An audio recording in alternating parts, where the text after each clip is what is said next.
The U.S. Supreme Court recently ruled on a significant gun control case, which appears to have sealed the fate of President Joe Biden's son, Hunter Biden, regarding his firearm-related charges.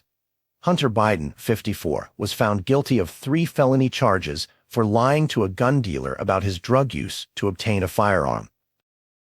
The court's decision in United States v. Rahimi, which upheld the government's right to prevent people under domestic violence restraining orders from possessing guns, is seen as pivotal.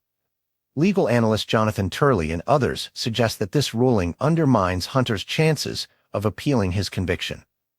The court's stance on imposing reasonable temporary limitations on gun ownership further solidifies Hunter's conviction for lying on a federal gun purchase form. Hunter Biden's legal team had hoped to challenge his conviction by arguing that the statute preventing drug users from possessing firearms was unconstitutional. Their strategy aimed to find a loophole in the legal system, hoping that a sympathetic Delaware jury would never convict a Biden. However, this plan failed, and now any appeal efforts face significant hurdles due to the Supreme Court's recent decision. Despite this legal setback, some argue that Hunter's case is different from Rahimi's. Unlike Rahimi, Hunter possessed the gun for less than 2 weeks and never fired it. His conviction was for lying on a purchase form, not for any violent act. Nevertheless, the court's ruling sets a precedent that could make it difficult for Hunter to succeed in appealing his charges.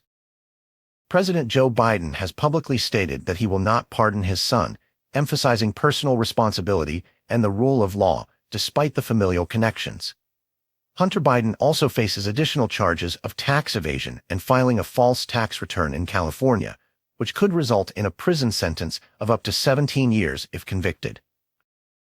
This Supreme Court decision also emphasizes a broader conservative principle. The right to bear arms is fundamental, but reasonable restrictions to protect public safety are permissible.